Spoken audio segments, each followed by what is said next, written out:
y La Patriada Producciones. ¿Sabés lo que sos vos? Una anaconda con memoria sos.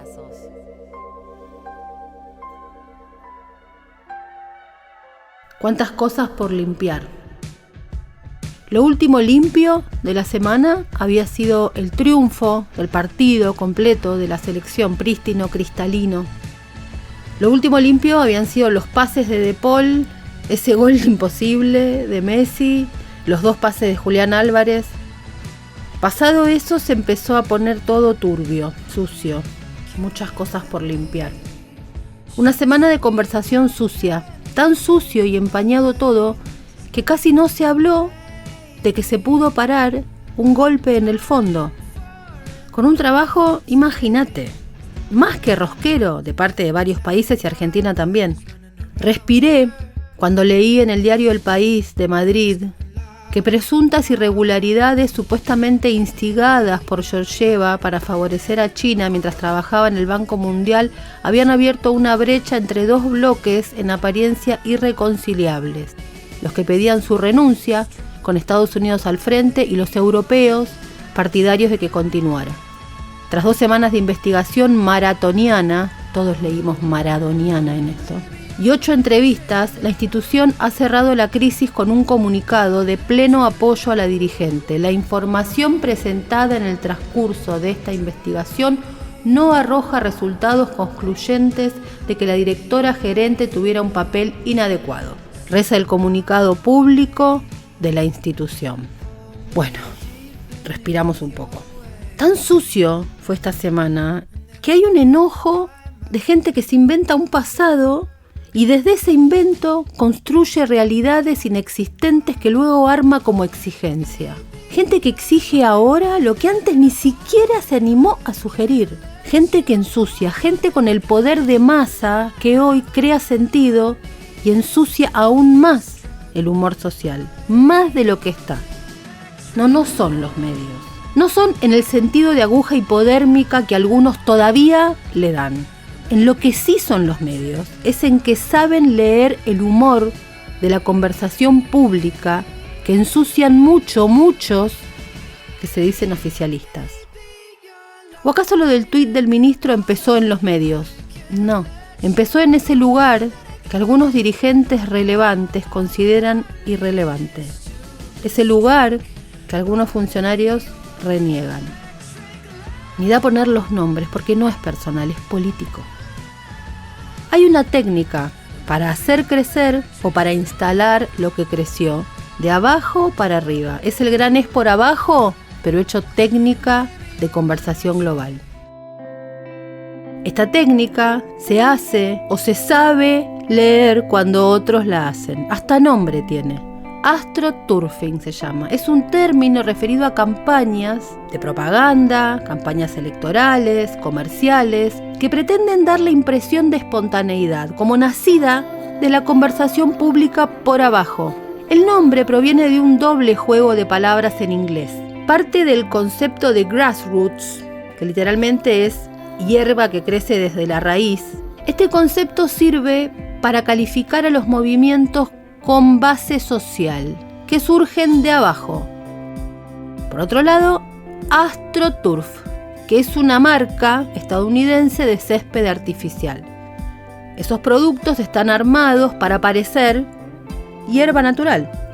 Así, AstroTurfing hace referencia a esa artificialidad, a la base social de ciertas campañas. Es artificial, pero el objetivo lo cumple, que es disfrazar lo que sucede artificial, lo intoxicado, como algo generado por lo que en Argentina llamamos la gente. Se orquestan así acciones protagonizadas por algunos que son diversos, distribuidos geográficamente, y eso luego se presenta como algo de multitudes. Este AstroTurfing puede ser lanzado, por supuesto, pero cuando se da de modo en serio espontáneo porque se desconoce la técnica, los que sí conocen cómo funciona toman eso y dicen: ¿ves? Acá está el enojo. Pasan Saddam Hussein y Augusto Pinochet y alguien del gobierno de Alberto dice: me parece que eran 2 culos rotos. y tenés 2 semanas de acusaciones de homofobia. Todo así, dice un buen salvaje en Twitter. Y sí, todo así. Cuántas cosas que hay que limpiar. El martes me entrevistó un joven de 18 años. La charla duró aproximadamente 1 hora. Cuando ya había cierta confianza me dice: vos que tenés algunos contactos, ¿me podrías explicar por qué este dirigente nos mandó a salir del lugar donde nosotros intercambiamos y nos vinculamos? Él es un estudiante de CBC, militante, politizado, interesado, que estudia comunicación. Para un joven de 18 años, este referente es un referente propio, para este joven lo es. Y que ese referente le diga que salga de donde pasa la mayor parte de su tiempo, que desprecie el lugar donde pasa la mayor parte de su tiempo y donde contacta a otros iguales a él le significó un desprecio, que le despreciaran su cotidianeidad, su edad y su ambiente. No supe qué decirle más que tenía razón, por él, pero básicamente porque desde la política despreciar el lugar en que se reúnen, se organizan e instalan temas 10.600 millones de usuarios, el lugar al que recurre el 71% de la humanidad para informarse, me parece directamente suicida.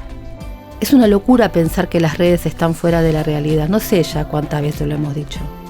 Preocupa de un modo que ya hiere, es incomprensible que se crea eso. Es como cuando creían que los medios eran objetivos. Les pasa igual.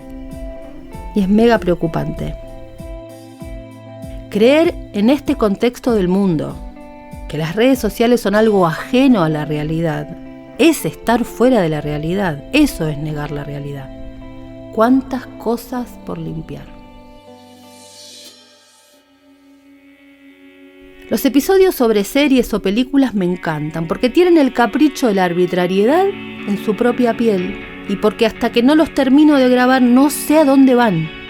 Adquieren vida propia, me encantan. Después los escucho y digo, ¿qué es esto? ¿Por qué vincular una cosa con la otra? Es que las series son un disparador de otra cantidad enorme de fantasmas, fantasías, pasados, presentes, idas, vueltas. Me tienen toda la semana vinculando cosas. En este caso el capricho es Made. Las cosas por limpiar, la llamó Netflix. Casi que por primera vez la adapta traducción le va mejor que el original, como con la Héroes de Richard Coleman. Lo digo bajito. Es mejor que la de Bowie. La reversión la convierte en otra obra.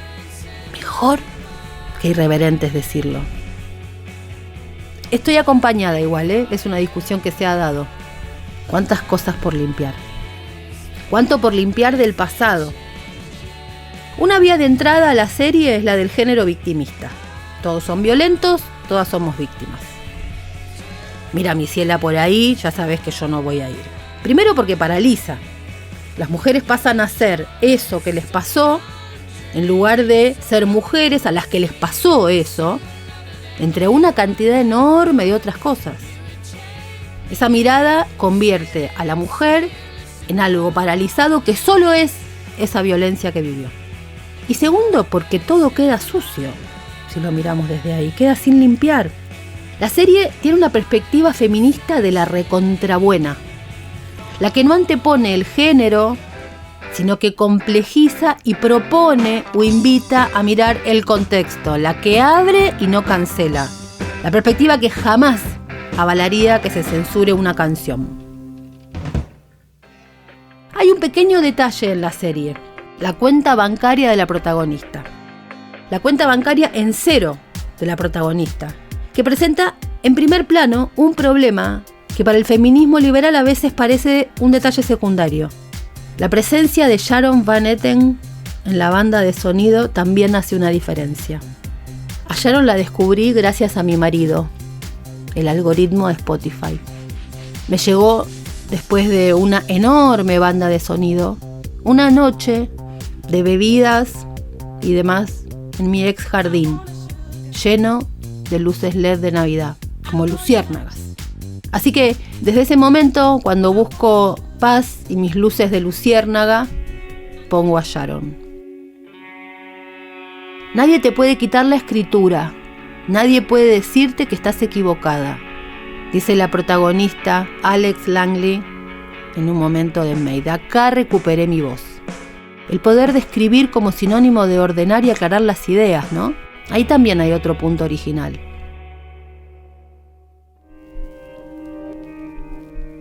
Está llena de glitter, le dice la madre, la maravillosa Andie MacDowell. ¿Venís de una rave? ¿Sabés lo que es el glitter? El piojo de la sala de arte. Me reí. Es una serie sobre la fuerza de la maternidad. Hay escenas de protección a su hija, de la potencialidad que tiene el saberse con capacidad de proteger. En momentos de tanta ñaña con las que elegimos ser madres, Maid nos devuelve a uno de los verdaderos lugares de elección. El de ser madres. La decisión de ser madres y esa fuerza que te dan los hijos. Es cursi, pero está buenísimo que en 2021 se pueda ver eso también. No hay hombres malvados, hay vínculos enfermos con varones, madres, mujeres, la complejidad de la vida, la que tapa el glitter que aturde, un producto lejos del victimismo, que abre en lugar de cancelar, que limpia. Hay escenas de desconcierto, de parálisis, pero el llanto no es de victimización y de lástima. Hay un contexto. Y cuando las cosas se limpian, el contexto ubica los acontecimientos en el lugar correcto, en el momento preciso que la historia necesita para ser acabadamente comprendida, sin glitter que enchastre. Stephanie Land es la que escribió Maid, Hard Work, Low Pay and a Mother's Will to Survive. Mucama, trabajo duro, salario bajo y la voluntad de una madre por sobrevivir. Lo que cuenta en la serie es lo que tuvo que atravesar luego de separarse de su marido violento. El libro fue publicado en 2019 y fue bestseller. Ella es la autora, la protagonista de la historia que hoy es boom en el mundo. Stephanie conoce a un joven granjero en la historia real, que luego será un bartender en la historia ficcional de Alex. Comienzan una relación, ella queda embarazada, tiene a su hija. Land creció en un hogar de clase media y su vida transcurría entre su trabajo de en bares o cafés. Tras quedar embarazada, pospuso sus planes de estudiar en la universidad y convertirse en escritora, algo que a su novio nunca le gustó mucho. Él se puso agresivo, las cosas se pusieron peor después de que nació su hija. Tuvo que llamar a línea de apoyo para víctimas de violencia, empezó a limpiar en casas. Un trabajo por poca paga, sin seguro social, sin que le pagaran por enfermedad, sin vacaciones, sin aumento de salario. Con el tiempo, en la historia real, recaudó dinero para el depósito de un departamento que consiguió gracias a sus contactos en Facebook. Tras varios años trabajando como empleada doméstica, Land obtuvo una beca que le permitió estudiar escritura creativa en la Universidad de Montana. Fue autora freelance en varios medios y luego de algunos artículos escribe su libro. La serie entonces está basada en este libro. En una entrevista con el Seattle Times, Stephanie Land dijo que esta ficcionalización fue lo que la llevó a aceptar venderles los derechos, ya que ella lo que quería era una adaptación que llegara más allá de su propia experiencia personal y agregara más diversidad a la historia. Yo realmente quería eso. Quería hablar no solamente de mí, de más. Entonces, Las cosas por limpiar, Maid, no es una recreación del 100% del material del libro. Pero eso no significa que no sea fiel en cuanto a las experiencias de Land viviendo en la pobreza. Land habló con muchas empresas diferentes para vender los derechos de su obra. Muchos de ellos querían hacer una película y mantenerla centrada en el libro. Y ella no quería ese tipo de adaptación. Quería que sus memorias fueran algo más que centrarse en ella. Así fue que llegó a la compañía que produjo finalmente Maid, una productora, la de Margot Robbie, que se ofrecieron a ficcionalizar la historia realmente como yo quería, una historia más integral que la de mi vida real. Uno de los puntos muy importantes de la serie es que muestran de una forma absolutamente diferente la violencia doméstica.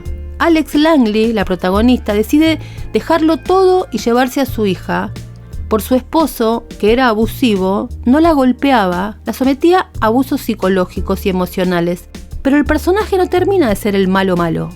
Eso es muy interesante, complejiza, en lugar de cancelar. El trasfondo no es una víctima individual, sino la pobreza y la situación particular de esos años en los Estados Unidos. La pobreza aparece entonces no solo como no tener dinero, sino con no tener apoyo, ni oportunidades, ni lazos, vivir bajo las reglas de un sistema que no perdona, y una situación llena de obstáculos. Lo que queda claro es que Alex / Stephanie simplemente no tuvieron suerte. Trabajaron más duro que la mayoría, pero no tuvieron suerte. Su cuerpo no era su decisión. Lo que pasaba sobre ese cuerpo de mujer pobre, de mujer white trash, tenía decisiones de miles contra las cuales sola, con tu decisión, no podés. Series sobre abusos físicos y emocionales en una pareja hay miles, pero hay pocas realmente logradas. Hay pena en esta, pero no hay lástima. Hay inspiración y superación, pero no desde la autoayuda individual. No se pierde de vista nunca el contexto, el conflictivo contexto. El empoderamiento femenino es algo de lo que se habla hoy hasta el hartazgo, pero por lo general, de un modo como forzado, no fluye. Para mí, la culpa es la mirada liberal, siempre, pero bueno, se puede discutir obviamente. En Maid pasa todo lo contrario a esto. Es una serie sencilla, económica, y da cuenta de que funciona no por la superproducción, sino porque hay un guión sólido y claro, que sabe que lo que nos pasa a las mujeres en particular, les pasa a otros también en general. La serie me disparó para 1000 lugares. Por eso siempre digo que estos episodios no sé dónde terminan. Me la pasé buscando en el mapa los lugares donde transcurría la serie, empezando por Fisher Island. Llegué a Miami, por supuesto, hasta que vi todo húmedo y dije, no puede ser Miami. Entonces me acordé de Sleepless in Seattle. Y me dije, debe ser otro Fisher Island, donde llueve mucho. Claro, era la otra punta. A pesar de estar ambientada en los Estados Unidos, la filmación tuvo lugar en realidad en Canadá durante la pandemia. Tardó 7 meses en filmarse en Greater Victoria, en la Columbia Británica. Se utilizaron varios lugares de la vida real, incluidos 10 Mile Point, Sydney Pier, Swartz Bay Ferry Terminal y la Great Canadian Dollar Store. 10 Mile Point se utilizó como ubicación para la lujosa Fisher Island y la ciudad de Colwood fue donde se filmó Port Hampstead. Una gran parte de la serie son las escenas que tienen lugar en Fisher Island. Se la ve a Alex viajando en el ferry en esa isla llena de riqueza. Técnicamente hay una isla de Washington, en el estado de Washington, llamada Fisher Island, pero es una masa terrestre sin rasgos distintivos, así que se cree que la isla de Maid está inspirada en Whidbey Island, que es otra. La Fisher Island real está en Florida. Es esa isla que tiene menos de 400 habitantes, repleta de casas multimillonarias. En general se la considera el lugar de los Estados Unidos con el ingreso per cápita más alto. Además del terreno, de la filmación de las locaciones, me fui a buscar el libro. Encuentro Maid, signed by Stephanie Land. Leo, a los 28 años, los sueños de Stephanie Land de asistir a la universidad y convertirse en escritora se disolvieron rápidamente cuando una aventura de verano se convirtió en un embarazo no planeado. En poco tiempo se encontró a sí misma como madre soltera y se las arregló como ama de llaves para llegar a fin de mes. Maid es un relato magistral y emocionalmente crudo de los años de Stephanie que pasó al servicio de la clase media de Estados Unidos como un fantasma. Por encima de todo, escribió sobre perseguir el mito del sueño americano desde la línea de pobreza, al mismo tiempo que cortaba los estigmas profundamente arraigados de los trabajadores pobres. Empezaba a aparecer el contexto de Maid, la historia de Stephanie, pero no solo de ella. Me quedé tildada con la serie y me puse a buscar más. En un movimiento de esos que nada que ver, bueno, sí, todo que ver, le recomendé a una persona The Big Short, La Gran Apuesta. descolgada de cualquier otra cosa vinculada con Maid, esa película fabulosa. Y me la puse a ver de nuevo. Ahí mi cabeza, ese cerebro que vive atormentado de sentido, dijo, momentito, la crisis del 2008. Me turba esa crisis por lo que pasó, por la injusticia de la resolución. Pagamos todos la criminalidad de los bancos porque el sistema no se puede caer. Porque en gran medida la ira del mundo actual y la furia que organizan las nuevas derechas tienen su grado cero ahí. Me obsesiona ese periodo. Amado Boudou me explicó 100 veces esa crisis. Claro, la conoce de memoria. Fue ahí cuando entendió que el mundo se venía abajo, que había que estatizar los fondos de pensión. Hay cosas que no se dicen porque la gente es discreta y no cuenta todo en las redes sociales. Y da bronca que no se sepa más. Pero el equipo que renegocia hoy la deuda es aquel que llevó adelante la decisión aquella. No hay blancos y negros como les encanta a los fans recién subidos al tren. Bueno, siempre es más complejo, siempre hay gente discreta. Bueno, déjalo pasar, Mariana. Hay cosas que limpiar. Hablamos mucho, como digo, de esta película con Boudou y lo tuve presente todos estos días y dije, momento. Cuando había leído a los 28 años Stephanie queda embarazada, busco cuándo nació. Nació en 1978 y se la cuenta. Entonces todo su padecimiento con su pequeña niña transcurre ¿cuándo? Sí, señor, ahí. Ahí estaba el contexto de Stephanie y de Alex. En la caída estrepitosa de 2008. No lo entendemos si no nos lo explican. Es como dice Mark Baum en la película, Wall Street usa términos incomprensibles para parecer imprescindible. O todavía mejor, para que los dejen en paz. Estaban cagando a todos y lo que les importaba a las personas que era el juego de béisbol. Y Stephanie no terminaba de entender por qué su caída era su caída. En ese momento decir que Wall Street estaba equivocado era, no sé, peor que ponerse a los gritos a negar la existencia de Dios en plena Plaza San Pedro.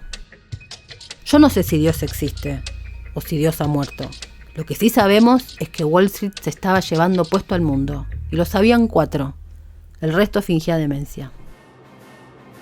No es lo que no sabes lo que te mete en problemas. Es lo que sabes con certeza que no es así. La estrategia era básica. La gente subestima las posibilidades de que pasen cosas malas. En la película hay un recorrido por casas abandonadas, dejadas por la imposibilidad de pagar la fantasía. Un Chernobyl creado por Wall Street. ¿Dónde? En Fisher Island, en la otra. En la de la no ficción. En la real. Donde sucedió lo que a Alex y Stephanie le pasa en la otra Fisher Island. Había más que salvar a los bancos, tapar el derrumbe. Que lo paguen las Stephanie. Si tenemos razón, la gente va a perder sus casas. Si baja 1% la ocupación, 40.000 personas van a morir, dicen en The Big Short. Stephanie lo estaba viviendo. Todos en lo profundo de su ser están esperando el fin del mundo, había dicho Haruki Murakami. Claro, porque pensar el fin del capitalismo es imposible, ¿no? ¿Me puedes escuchar? Es el fin del capitalismo. Es como volver al oscurantismo. Va a haber millones de sin techo. Algunos avisaron al Wall Street Journal. ¿Qué se supone que debo hacer? ¿Escribir un artículo que diga que estamos todos fritos? Pregunta el ficcionalizado periodista de Wall Street Journal. ¿Acaso alguien cree que es una casualidad que justo ese 2008 sea el momento en que el mundo empieza a poner en cuestión a los medios de comunicación? ¿Que justo ese año un debate que llevaba décadas en ámbitos universitarios empiece a salir de las aulas y llegue a las calles del mundo entero? Mark Baum, junto con Michael Burry, el mismo que hoy invierte en agua, la vieron venir. Sabían lo que iba a pasar.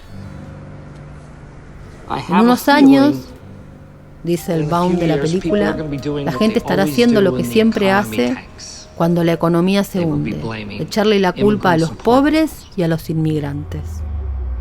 Cuando pasó todo este tiempo en que Stephanie vio el infierno social de no tener un solo hilo del que sostenerse más que su maternidad, Se pudo ver el crack social, consecuencia del crack de Wall Street.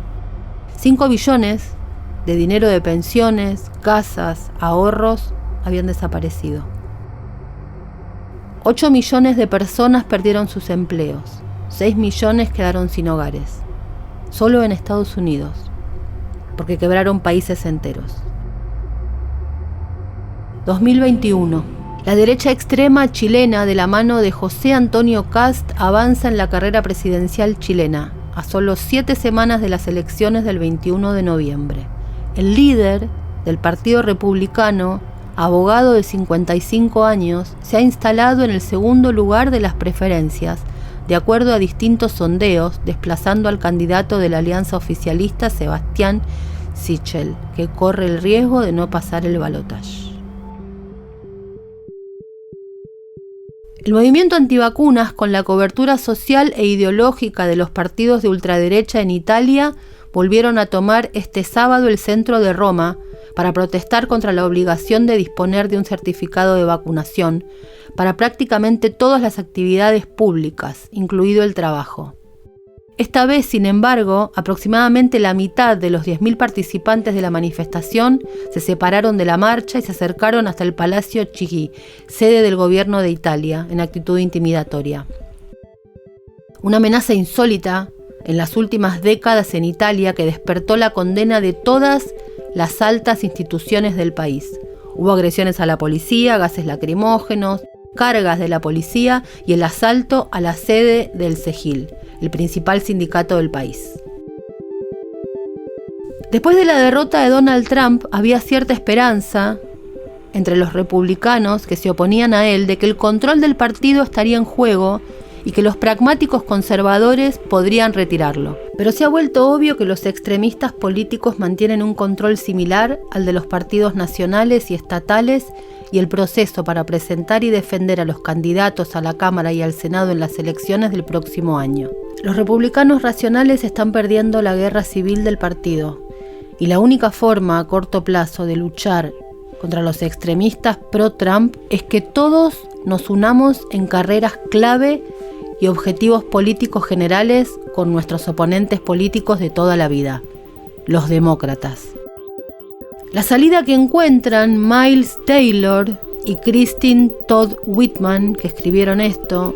Miles Taylor se desempeñó en el Departamento de Seguridad Nacional de 2017 a 2019 y fue jefe de personal y autor anónimo de un ensayo en el 2018 para The Times, en el que criticaba el liderazgo del presidente Trump. Christine Todd Whitman fue gobernadora republicana de New Jersey entre 1994 y 2001. Lo que ellos entonces creen que hay que hacer es aliarse con los demócratas para que no gane Trump. Es decir, crean un núcleo perfecto de políticos que se juntan más allá de sus partidos y que unen las élites de la política. O sea, el sueño consumado de las nuevas derechas, tener a la casta de la política en el escenario para poder señalar a la casta. Stephanie ya no es white trash, o lo seguirá siendo en el imaginario pese a ser una autora exitosa. Todas las derechas son crucificadas por los medios de comunicación, mainstream, a diario. Ellas encuentran sus lugares de organización en las redes sociales. Pero en Argentina lo que escuchamos de quienes deberían defendernos y parar los crecimientos de estos espacios es que basta de redes sociales virtuales, que hay que reconstruir las redes sociales humanas, vernos, discutir, llorar y reír, pero juntos. Que hay que dejar los celulares de lado y volver a tocarnos, caminar rancho por rancho. O que no hay que darle lugar a las redes sociales. Como si con el solo hecho de enunciarlo, miles de millones de seres humanos en el mundo se fueran de ahí. Como si las derechas no aprovecharan la ira del mundo, sobre todo post-2008,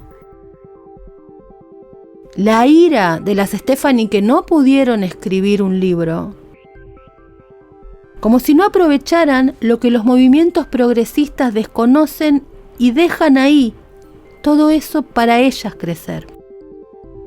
Hay una romantización de una ajenidad con las mayorías del mundo real que asusta. Los 90 fueron poderosos en, ante todo, una cosa. Caído el muro de Berlín, instalaron la idea de que la historia había muerto. ¿Qué quiere decir eso? Que perdamos la capacidad de linkear acontecimientos, de ver la trama completa del relato final y abarcador. Que Stephanie no nos aparezca vinculada con la caída de Wall Street en 2008, con el crecimiento de la ira, con la organización de las derechas en el mundo digital, gracias a esa ira no canalizada por los progresismos del mundo. Esa es la batalla que ganaron. Nos lotearon la forma de mirar el mundo, nos tabicaron la forma de mirar el mundo. Y los dirigentes con responsabilidad y posibilidad de hacernos ver, lejos de eso, nos acotan la mirada, nos niegan lo que pasa. Y se terminan alejando, envueltos en su propio mundo, para hablarles a cada vez menos y no a las Stephanie. La estrategia básica es la que parecen aplicar, la de subestimar la posibilidad de que pasen cosas malas.